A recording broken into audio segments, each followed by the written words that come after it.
Alright guys, so we have some shit to debunk today. We are doing Screen Rant. It's been a minute, but I'm back in it, baby. Let's go. Goku is technically faster than the Flash, and Dragon Ball proves it. Do they now? By being able to travel in a dimension where time has been eliminated, Dragon Ball's Goku proves that he is technically faster than even a Flash. A dimension where time is eliminated. I'll be the judge of that. I'm surprised they're not using the instant transmission argument, because that would fail instantly, because Flash already moved faster than instantaneous movement. Let's see.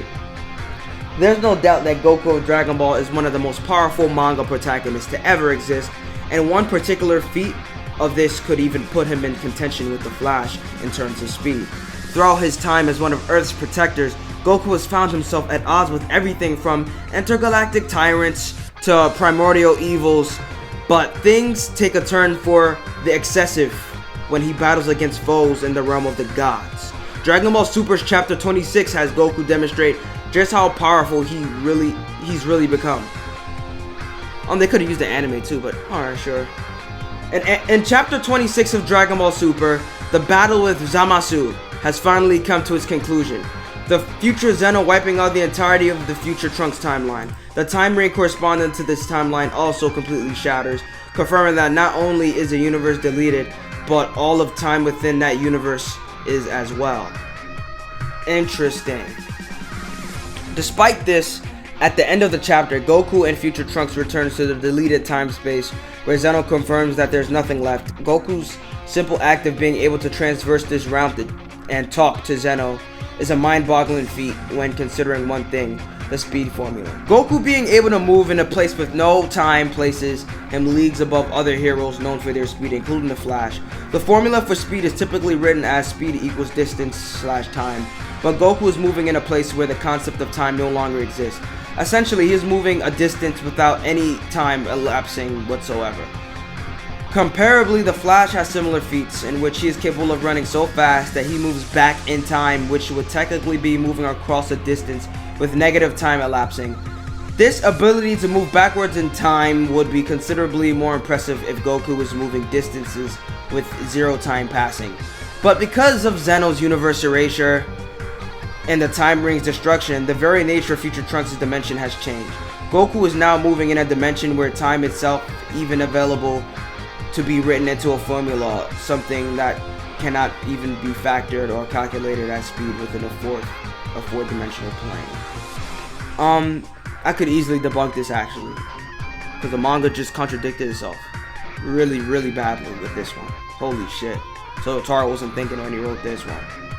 Time is confusing, bro. He should have got a time expert or some shit, bro. Because yeah, he fucked up, and I'm gonna tell you guys why. Some have pushed back against this theory, citing the existence of future Zeno as an example of how Goku cannot transcend the concept of time, but Zeno is still bound by it. Exactly. This is not the case, however, as the timeline future Trunks is from cannot be considered a direct future to the events of Dragon Ball, and is more akin to an alternative dimension taking place a set number of years into the future.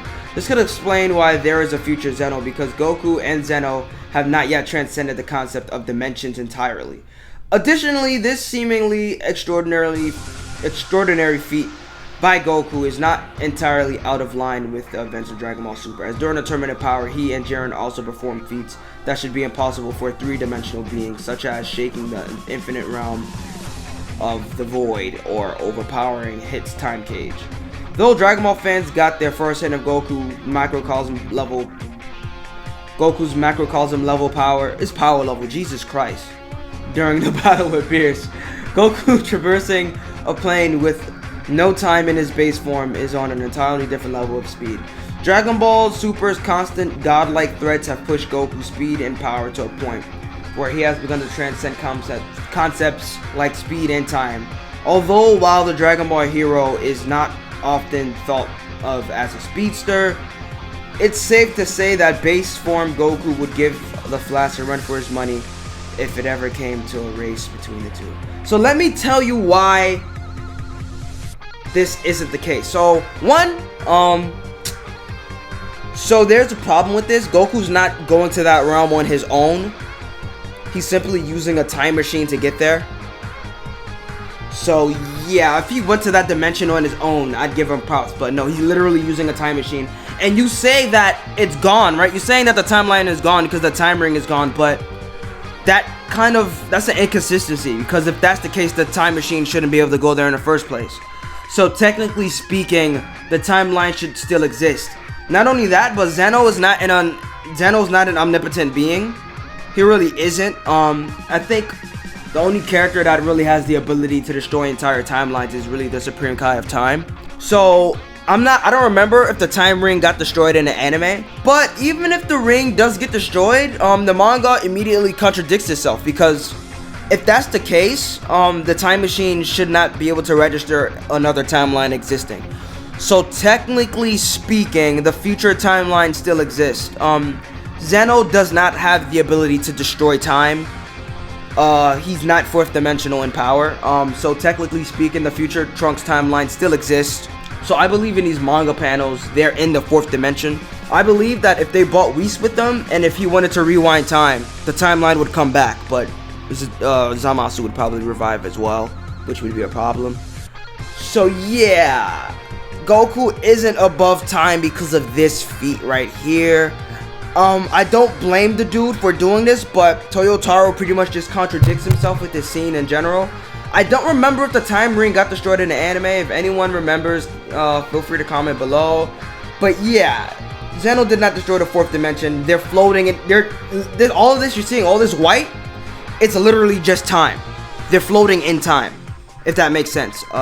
Time is the fourth dimension. So yeah, I had to debunk this. This isn't that bad of an article actually compared to the other ones. Time is a really difficult thing to understand. Even Toyotaro didn't understand it, or else he would not have fucking drawn this scene in the first place. And if he wanted to have this scene, fine. He could have like not drawn the time ring being destroyed, but he did. So yet he had this scene happen, which it should not have been able to happen in the first place if time was destroyed. Make sense? So yeah, I don't blame this dude. Toyotaro fucked up. This is bad writing. This is just a bad case of shitty writing in general. Dragon Ball is not perfect. You hate to see it, but that's just the way it is. But that's pretty much it, guys. If you guys enjoyed this video, please like, comment, and subscribe for more content like this. And I'll see you guys in the next Dragon Ball video. Peace.